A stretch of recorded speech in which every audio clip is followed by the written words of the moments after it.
Good evening and welcome to the Fort Wayne Community Schools meeting for the Board of Trustees for August 22nd, 2022. We will begin our meeting with the Pledge of Allegiance.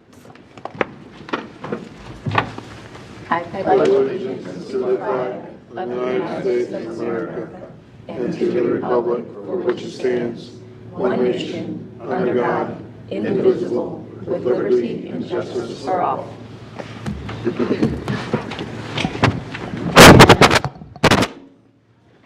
We'll have our roll call of members. Good evening, Steve Corona from the 5th District. Good evening, Julie Hollingsworth, District 1. Jennifer Mathias, District 2. Riley Booker, District 4. Noah Smith, District 3.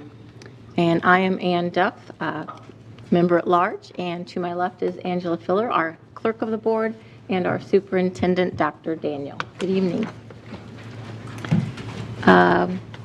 We do have a back to school video. Can someone read what the recommendation for that says? If anybody has it pulled up, I don't have my items pulled up yet. On Wednesday, August 10th, we welcome nearly 30,000 students back to school for the 2022-23 school year. This video highlights opening day. Thank you.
Thank you.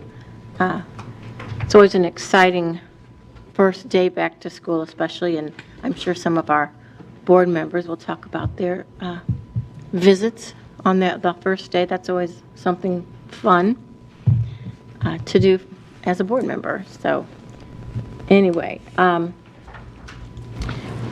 first is our consent agenda. On our consent agenda, we have the approval of our minutes from our August 8th meeting, vouchers and payroll, as well as our personnel report.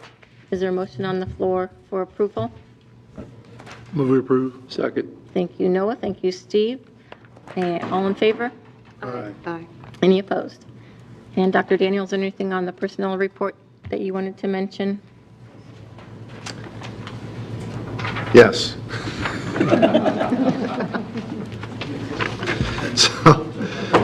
So you never know. Sometimes you have folks that return to us maybe after a brief intermission in their service, and one of those folks is sitting in our audience today. So, you know, we have a new middle school principal at Miami, and certainly he's not new to us, but Jeff King. Hi, Jeff. Jeff served as a member or a number of roles in our nearly 4 decades of service to the field of education. He first came to FWCS in 1987 as a teacher and athletic coach, and I think I remember Jeff back then at that point in time. He served as principal at Portage and then Jefferson Middle Schools. He did retire in 2019, but we have him back, so with 34 years in education. And he's returned as a substitute administrator at one time, and he served as assistant principal at Kikianga. He's been at Wayne High School as well as Miami Middle School and briefly at Portage. But he is now our principal at Miami, and he replaces Rena Clemens, who is now assistant principal at Kikiana Middle School. So very pleased, Jeff. Thank you for your continued service to our kids and our families. And I think we have a person with a wealth of experience, but also is going to really drive what's happening at Miami. So we're very pleased. Welcome. And welcome back, and thank you. Thanks for coming back, Jeff. Okay, we have no old business. We'll move on to our new business, Teacher Leaders Boot Camp Grant. It is recommended that the board approve the acceptance of a $8,000 grant from the Indiana Department of Education for the Teacher Leaders Boot Camp Grant for Abigail Langley, Kikianga, and Claire Winfrey at Lane. The mission of the Indiana Department of Education Teacher Leaders Boot Camp is to provide active teachers the skills and strategies needed to develop their personal leadership capacity, ability to positively affect professional learning environments, and to lead others in bridging research and practice. Teacher Leaders Boot Camp participants will develop the knowledge and skills necessary to lead and positively impact colleagues in their district. This grant will enable Abigail and Claire to conduct action research, share their process and findings locally with colleagues, and present during the Action Research Teacher Leader Showcase in the spring. Mark Bailey, principal from Kikianga, will be available to answer any questions. Is there a motion on the floor for approval? So motion. Second. Thank you, Jennifer. Thank you, Raleigh. And do you have any questions for Mr. Bailey? What is action research? What are they researching? Your 2 teachers are back here. Would you like one of them to speak to you? That's up to you, Mark. You're listed. Basically, Come to the microphone There's if a you would. microphone, if you wouldn't mind, please. basically when we go to the boot camp, for example, I'm an instructional coach, so I will actually be in a cohort of other instructional coaches, and with Mr. Bailey's help, I will look at what an area that I want to improve on, and then within my cohort, I will actually implement that, conduct research, actually see if what I'm doing is working to help teachers, help students, and then present those findings later. So it's actually tying some science behind the skill of teaching. So you've chosen an area yet, or do you have some that you're thinking I of? have not. I do have a list of some things that I'm thinking of, but I have not specifically honed in on one yet. So is it in-person training, and how much time will it Yes, take? it's 2 in-person dates. It's on Saturdays, so we would not miss any time here at FWCS. And then I want to say it's 10 Thursday evenings on Zoom, where we would have Zoom trainings that we would also attend.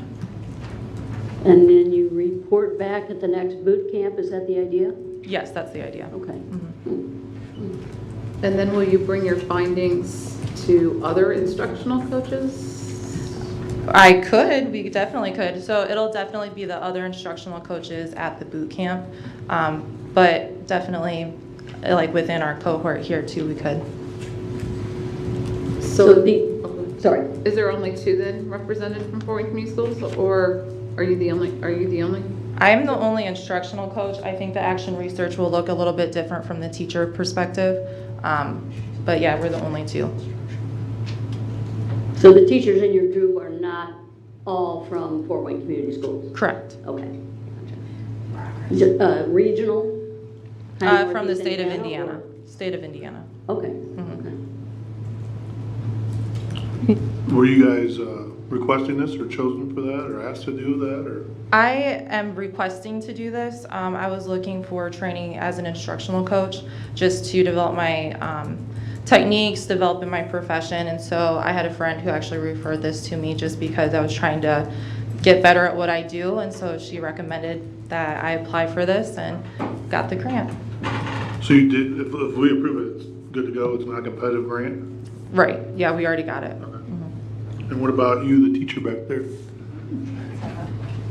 What drew you this to, what drew you? So it would be the same as she kind of outlined. Obviously, from the teacher perspective, it's a little different just because with a little more classroom engagement at the moment, I would be able to help lead my team with all of our professional development and also express the needs to our building coach for what we as the teachers need for our professional development, just for boots on the ground kind of need. But we did apply for it and were selected by the state of Indiana and the Department of Ed. Congratulations. Thank you. So do you each get $8,000 or?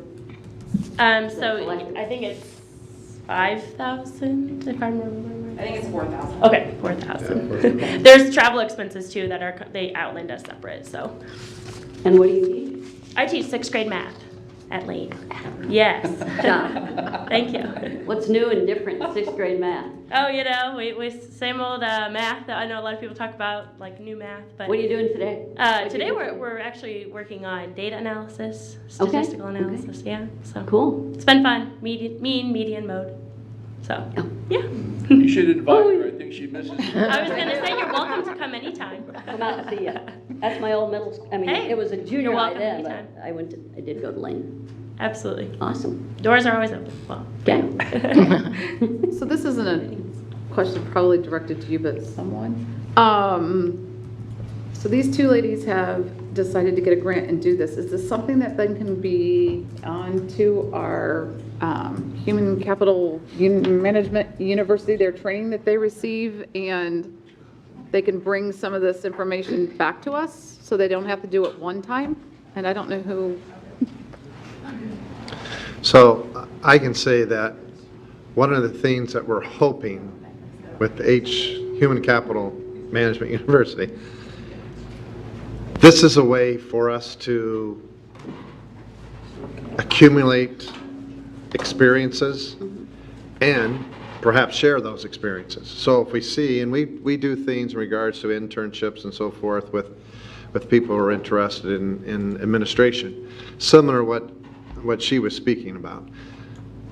Action research. How do you look at what's happening in Fort Wayne Community Schools, develop a plan, what are your outcomes that you're seeking, and did we reach those, and then how do we share that? So our idea with the Human Capital Management University is this is where we store that information so others can access it.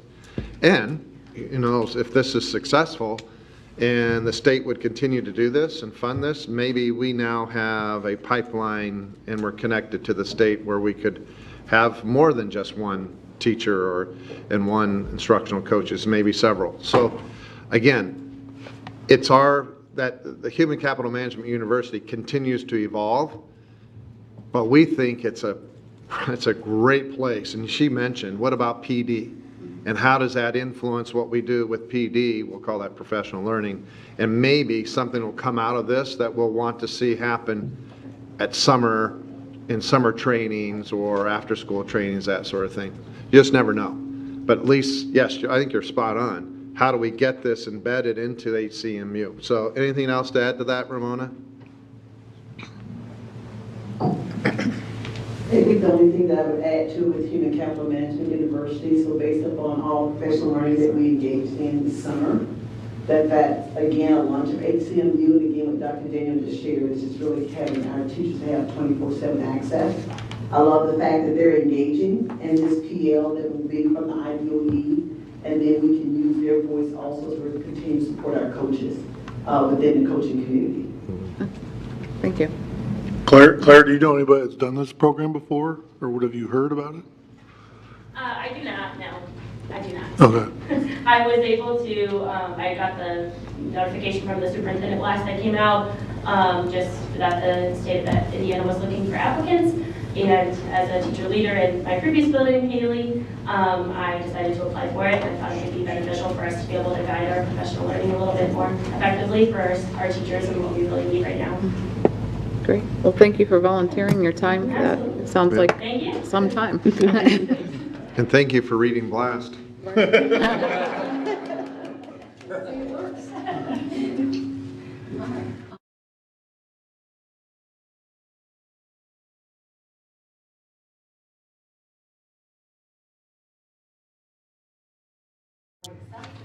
$10,000 to Weiser Park STEAM Magnet Elementary School from Subaru Loves Learning for classroom teachers to purchase STEAM materials for their classrooms to encourage STEAM education. Adopt a Classroom is a national organization that partners with various companies that are committed to supporting education in the communities where they do business. One of their partners, Fort Wayne Subaru, has chosen to fund teachers at Weiser Park because of their focus on STEAM education. In the past 4 years, Weiser Park has transitioned from a fine arts magnet to a STEAM magnet school integrating science, technology, engineering, arts, and mathematics in its core instruction. Dave Mosier at Fort Wayne Subaru will visit Weiser Park to present the money to fifth graders during an assembly. He will talk to them about community and how we help our community. Questions will be answered by Melissa Plum, principal at Weiser Park STEAM Magnet Elementary School. Is there a motion on the floor for approval? Move to approve. Thank you, Noah. Thank you, Steve. And any questions for Ms. Plum? What's you gonna do this year with the money? You've got this in the past too, right? We did. They've been generous with you. This year, each grade level receives about $2,000 to buy materials in the classroom. When Fort Wayne Subaru, which used to be Barb Roman Subaru, came and saw us last year, he was pretty impressed in what was going on, and so he detailed this donation saying that he wanted it for the teachers in their classrooms. Do you have a date set for this assembly? I do. It is on September. Can I email it to you after Sure. I look it up? Yeah, it's our next town meeting. We do those once a month where kids in the school celebrate the arts or what they're learning, and so it's the next one in September. Okay. Congratulations. Thank you.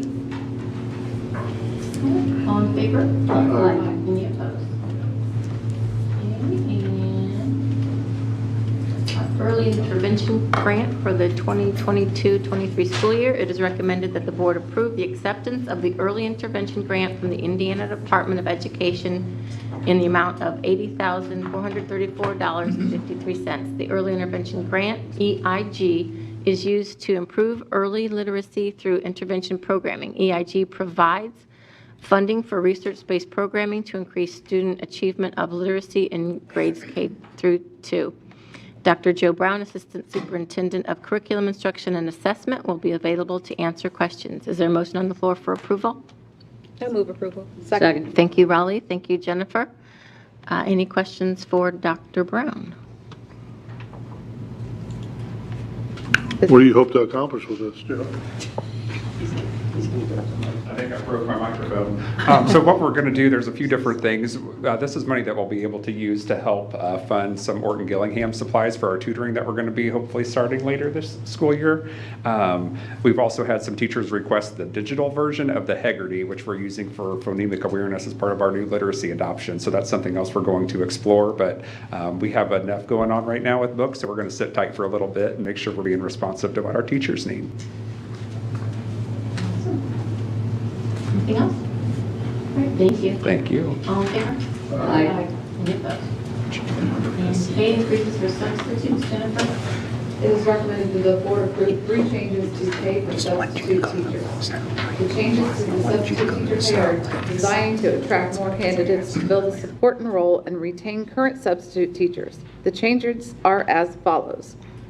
Licensed substitutes, current pay is $120 per day. This will increase to $150 per day. Long-term substitutes without teaching license, their current pay is $150 a day, which will increase to $170 per day, beginning on day 16.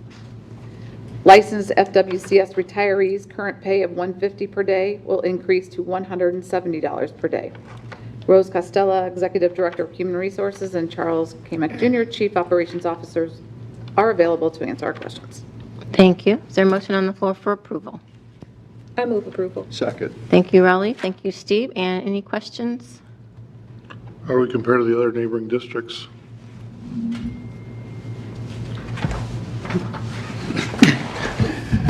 We were Fight over already, maybe thumb wrestle. yeah, we were already paying more than the other districts. This puts us even more ahead.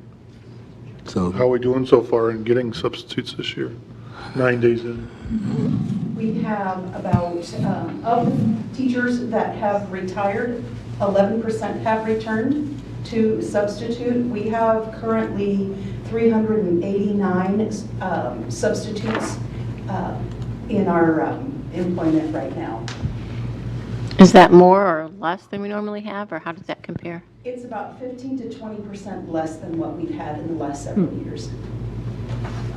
Can you talk about how a teacher retires and then comes back to substitute? Is that a seamless transition, or do they have to reapply, or how's that work? Well, there needs to be a break in their employment of at least 30 days from their full-time employment to the substitute teaching.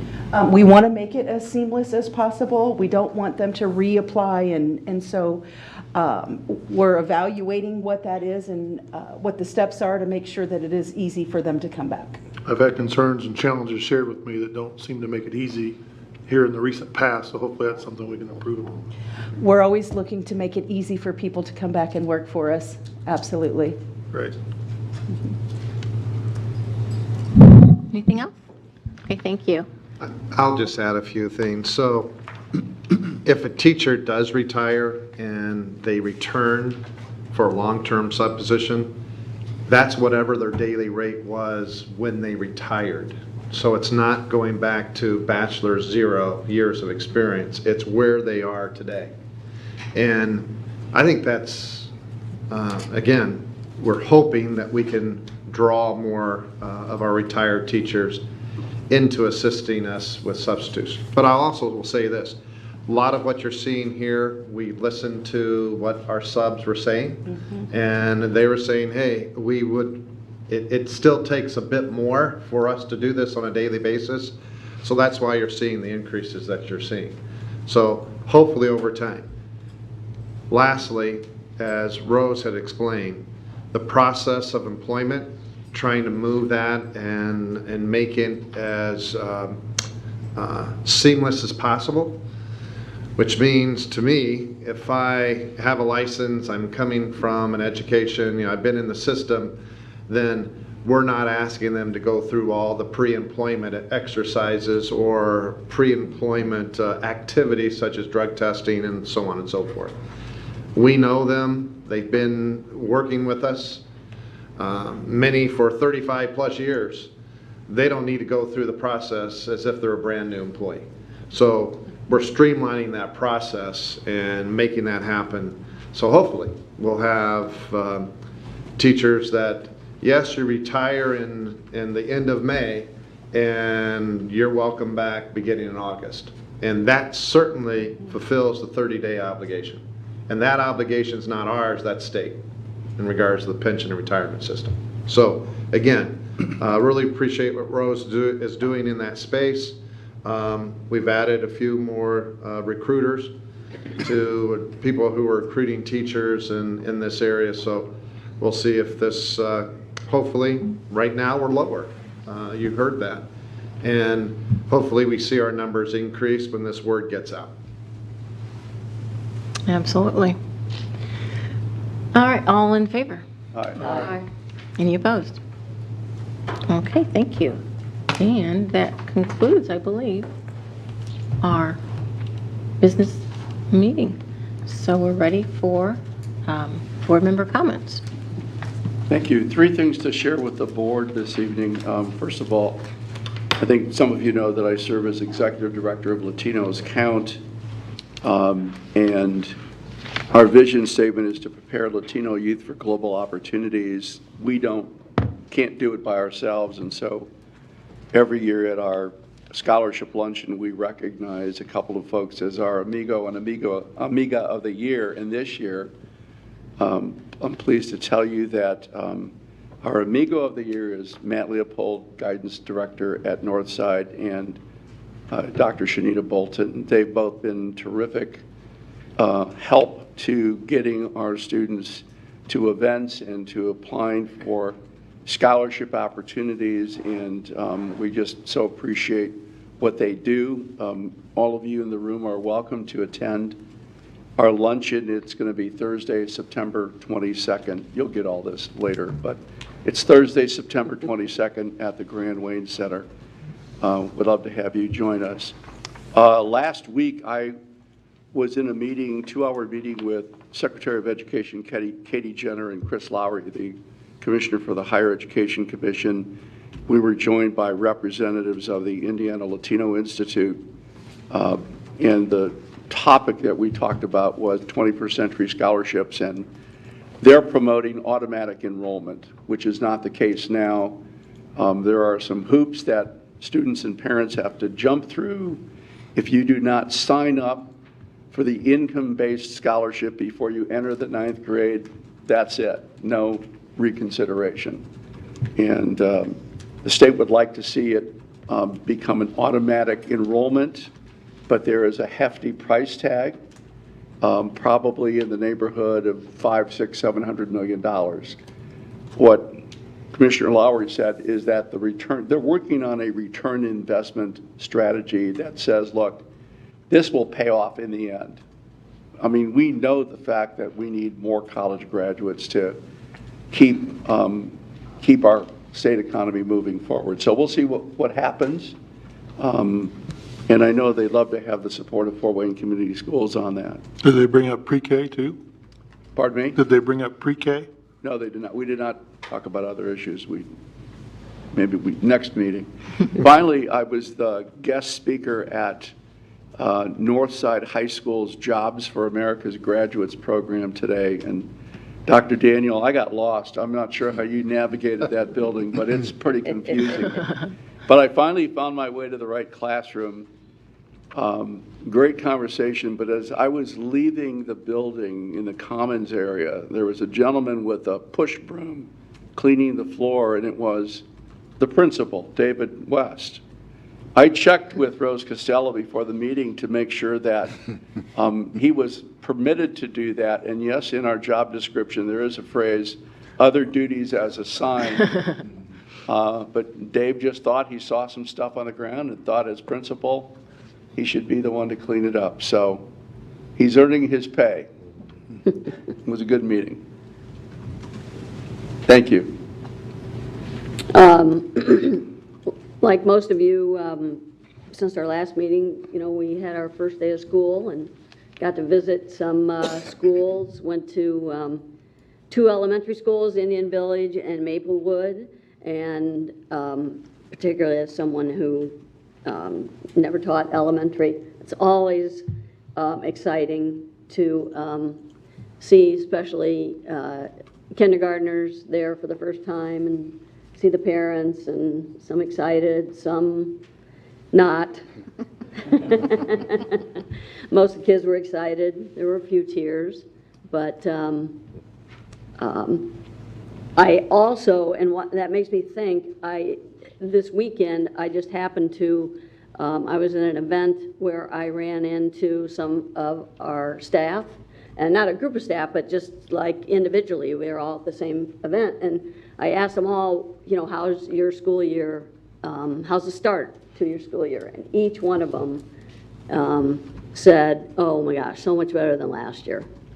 So I think everybody is really excited for the start of this normal, kind of back to normal school year, even students.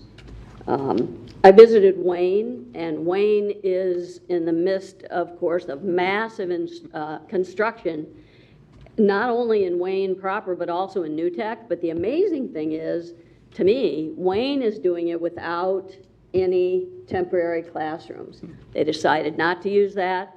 They're using every space available for classroom space, and you know, they're making it happen. It's really interesting.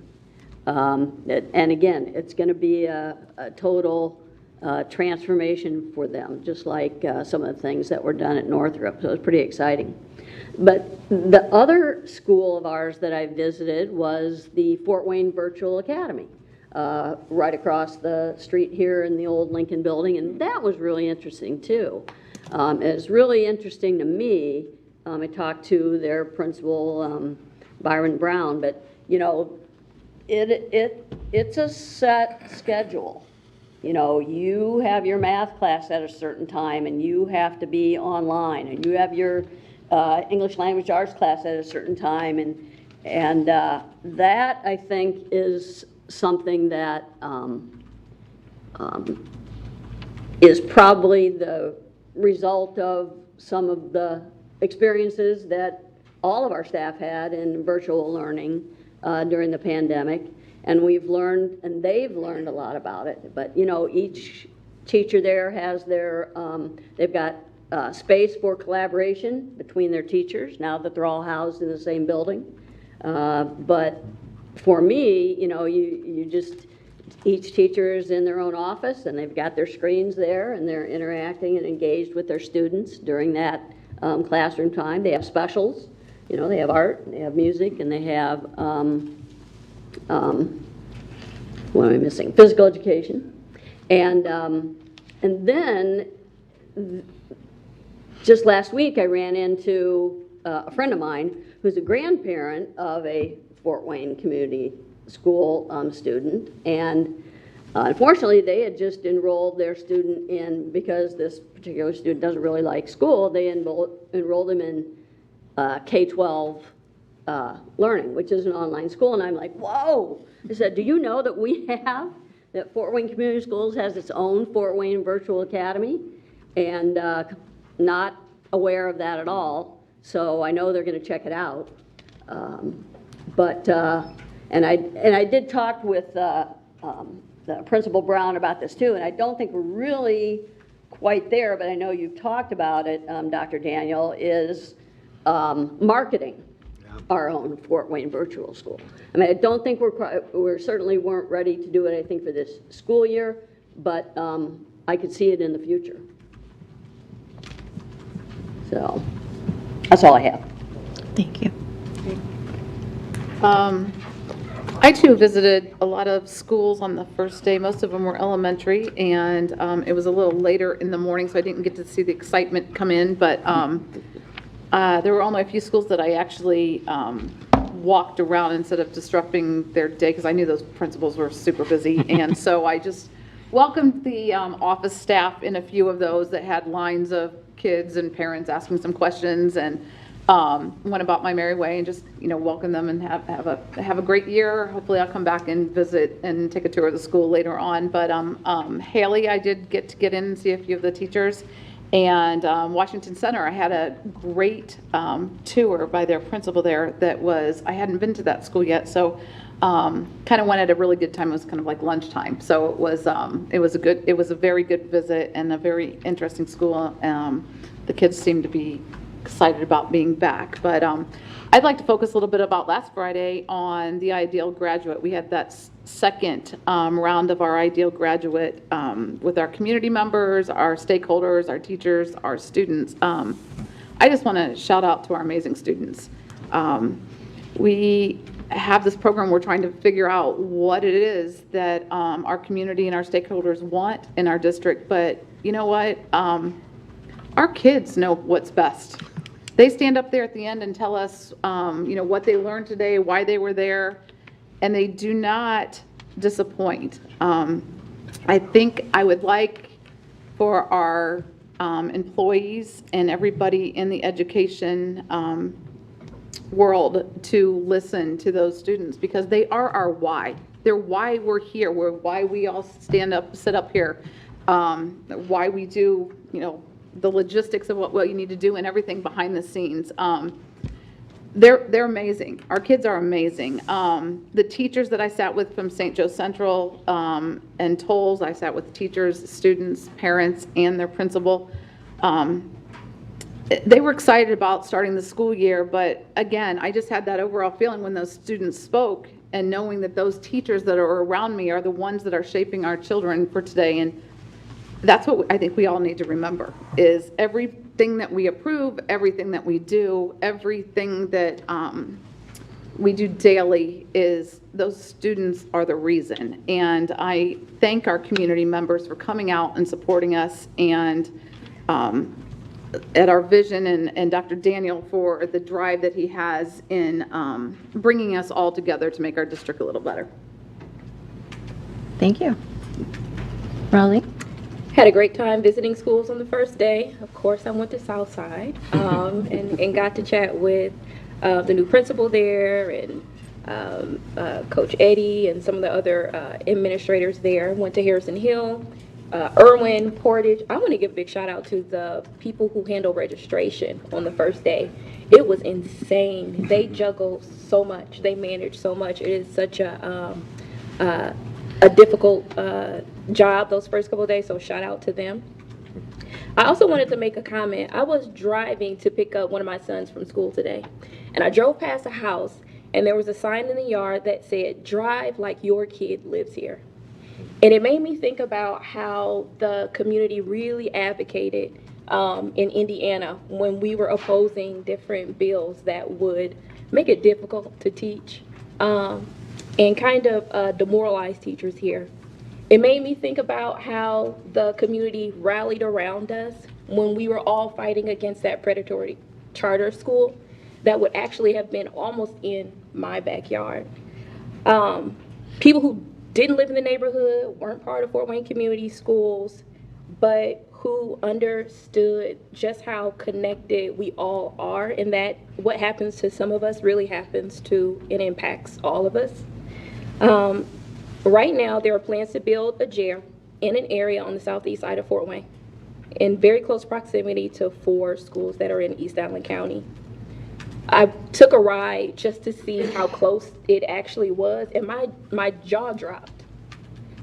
No one wants a jail built in their backyard. Like, there's just, I don't know if there's a great place to put it, but no one definitely wants it to be built across the street from where their kids go to school.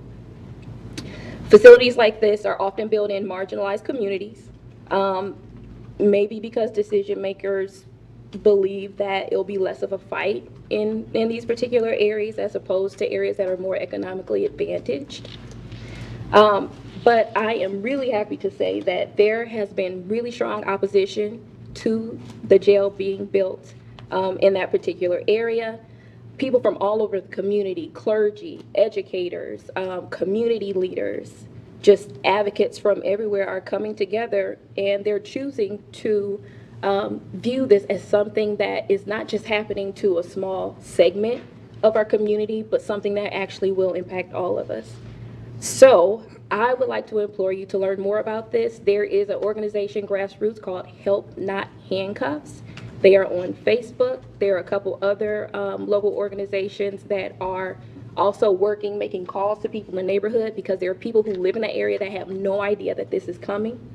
And from what I understand, there are decisions that will be made as soon as this week about that jail, being located there. So please, I just implore everyone to learn more about it, advocate. Remember that we have to have the mindset that, again, what happens to some of us impacts all of us. So that's my comment. Thank you. First day I got to visit with Dr. Virgil Griffith, the first brand-new principal at Blackhawk, and that was fun helping him in Carline that day. I got to end my day with Rachel Merza Kroniger, also in Carline, but I skipped and I went to see Dr. Derek Leiniger, first-time principal at Glenwood, and that was fun seeing the kids come in with excitement, as Julie said, a few tears, a few parent tears, a few hugs as parents walked out after they dropped their kids off. And I was especially excited to go to AmpLab to see my daughter start and be the inaugural class of AmpLab and see Riley Johnson and his team, where not just the kids were nervous as they walked in, but the teachers were palpably excited. And the morning was pretty electric, quite frankly, for a school the time I was there. So, and then again, end of the day at Kroniger with Rachel. And the one thing I'll say to parents, continue to give them time and grace because they get better in the car lines and the kids knowing where to go. One kid was just in tears because his dad sat there for 3 minutes. We were trying to track this kid down, and it wasn't more than 3 minutes, but he thought his dad forgot him. And so that was kind of interesting. So thanks to all the teachers and the parents for trusting your kids with us, and look forward to a great year. That's all I got. Thank you. Dr. Daniel? So on the same topic, started out with Jefferson Middle School, and I've not been in that building to experience the students the first days. It was unbelievable. I was like, this is a great building. I would love for my kids to go to Jefferson Middle School. So teachers greeting students, just really enjoying each other. You could just tell students were loving being back to school. Then Haley Elementary, and the little ones there, just adorable. And it was so neat to see them. And the fifth graders were helping the little kindergartners moving to their spaces. Then it was to Snyder High School to see the 3DE program, as well as be in the building. And that first day, but I'm telling you, after 2 or 3 minutes, the hallways cleared. It seems like everything was working very, very, very efficiently, and it was fun going into those 3DE classes and start to talk about why are we doing what we're doing with the 3DE program, and listening or hearing the students speak about, wow, we are the first cohort in the state of Indiana at both Snyder, and then I also went to Northside. And Northside, similar thing. We had the tour of the 3DE classroom space, but hearing those teachers as well, their excitement, but also being, yes, you're right, Steve, it is a very difficult building and it's more complicated after the renovation. So, but again, that energy of where they're going to, and then ended the day at AmpLab. So that was all by 12 o'clock, so I was ready for my noon nap. So I'd also like to say we had the kickoff with it's hard to believe all this stuff was boom, boom, boom, with 4,000 employees, and thank you, board, for your participation. Some of it was fun and lighthearted, and but I think the bottom line was very simply, it's about what we're doing in the areas of literacy, numeracy, and then well-being for our kids. So we're going to stay to that, those 3 main focus areas. Very fortunate, you read in the paper most recently, and Steve had firsthand knowledge of the $111 million coming to focus on literacy. I proudly say that we had 454 teachers over the summer who went through OG training, which is again, the phonemic awareness and phonics training, and that shows you how committed our teachers are. That's just phenomenal. None of that cost, that was zero cost of Fort Wayne Community Schools. So really, truly pleased with that. Yes, we have a literacy program that's rolling out. We'll have some bumps in the road, but again, the purpose is how do we move that needle in regards to our students being for their fluency and their level of literacy. So this year we'll start to truly examine numeracy and what that means in our classrooms with another book adoption process.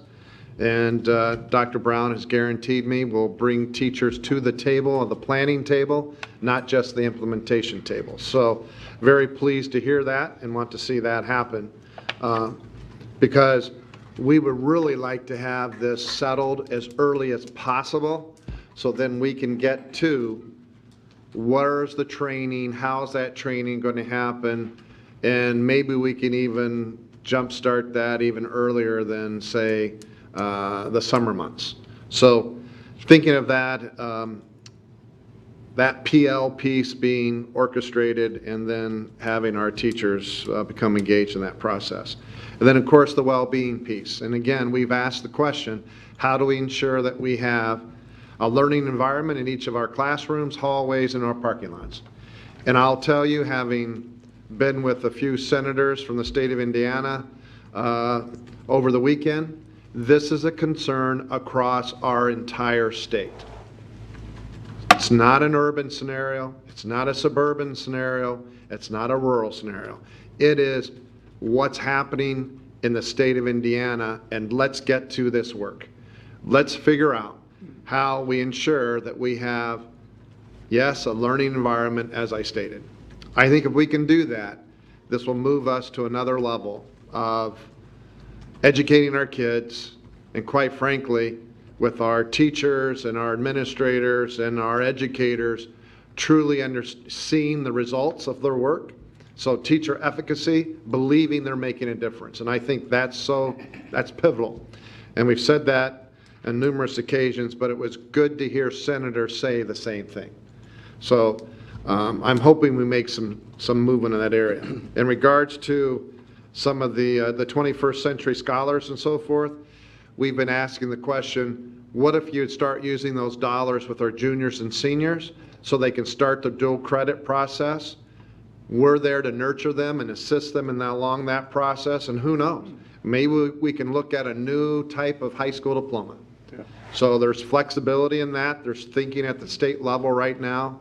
I will tell you, I would endorse that phenomenon. I think if we can increase the number of dual credits for our kids, and those are kids, when you look at 21st century scholars, many of those kids have never had a parent who's been in post-secondary world. Yeah. So we can do that in the high school area and then steer them into those pathways or pipelines that then make meaningful jobs, livable wages for those graduates, or they pursue even further training. So I don't know, Steve, if you have any influence at that level. There has been some discussion with that, and I was down at the State House on I guess a week ago today, and that was part of the discussion, as well as looking at a diploma differently.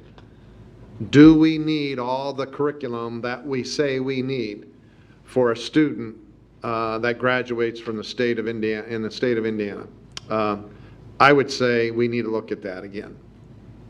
So, other than that, just a few things going on, and I will end with transportation. So we just had a work session on transportation, and transportation is a complex problem.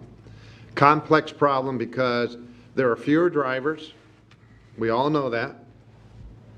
I'm not going to give you our numbers, but our number one goal is to transport students safely and do so in an efficient manner, which means also they arrive, or they're picked up in a timely fashion, and they arrive in a timely fashion.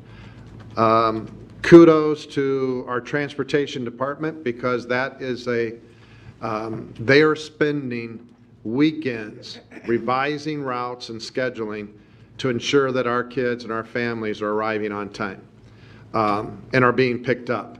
That is our goal. We'll continue to strive to do so. We've become more efficient in our routing, but it's no way to say the number one thing that's driving that is simply driver shortage. So we're having to rethink how do we acquire more drivers, and perhaps we have to use a different configuration of a bus fleet. But those are things that we're working on.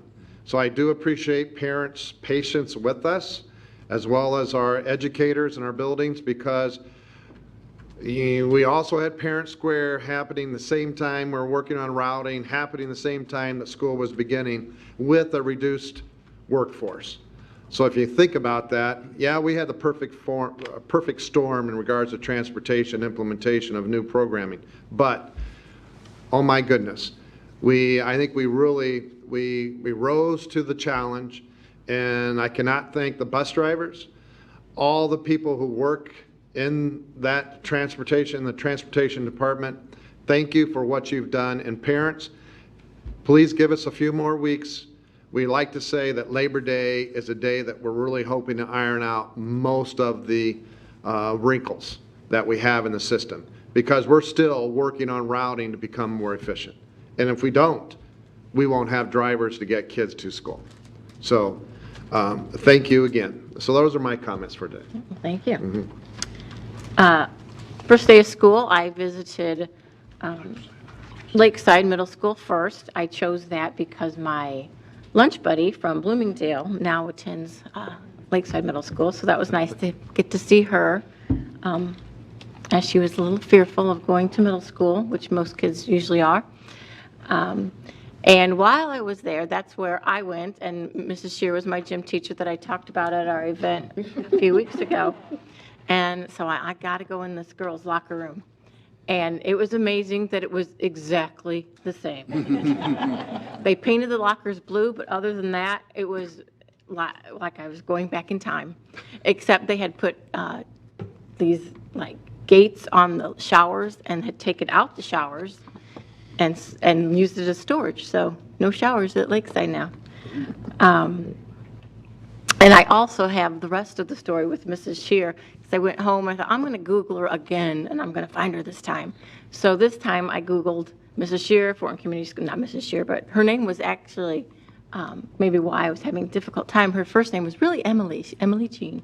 But, so I Googled Jean Shear, Fortin Community Schools, and obituary. And that is what I pulled up. So she was 91, and she died in April of this year. And it listed her kids. So I looked up one of her kids on Facebook and messaged her, and she responded. So I sent her what I had written about Mrs. Shear, and she shared it with her siblings, and so she was quite touched that I shared that with her. So that was kind of now have a ending to my story, I guess. Can I interrupt you? Yeah. Because of your story that day, and then while I was moving my daughter up 5 flights of stairs to college a week ago Monday, I recalled an old middle school track coach who I barely knew, but he always had two things always were burned in my brain. It was 95 degrees, and on my 50th trip up those steps, I kept thinking of those things, just like you thought of Mrs. Shear. And I'd heard a rumor through another friend that was a classmate of ours' father, which I knew this girl from 6th grade, and it just surprised me. I didn't realize it was her father. So I reached out to her the next day and said, hey, I heard this was your dad and blah, blah, blah. And she says, yes, it was. I said, well, can you tell him that two statements are burned in my brain, and it's what got me through taking my daughter 60 steps or 60 times up and down those steps. So I thought of that when I was doing your statement, and I had my same experience. See? So. What did he say? What an influence. Yes, I haven't heard back from him, but the daughter said, oh, that's super. He'll love that. But what got did he, the impact. yeah. Oh, what did he say to you that well, made you keep the going? first one was, if you're running, you feel like you're going to get sick and puke and keep going. And the other was hands on head. And when you're tired and you're breathing, and that one I've always carried through when I was an athlete and try to teach my girls and stuff like that. But, yeah, puke and keep going. So that sounds like something I said as a coach. You puke? Okay, then good. Now you can keep going. I also went to South Wayne, and that's where I did my subbing. So it was good to see my little kids again, how they grew up through the summer. And then I also, of course, went to Northside, my alma mater. And I like to go there because, Steve, I can show people through the building. And I could have helped you out today. But it was interesting because usually I'm there forever just showing these freshmen how to get to their classes. And I think we have a really good group of freshmen this year because I only showed a couple students to their classes and I couldn't find anybody else who was lost. So that was a good thing.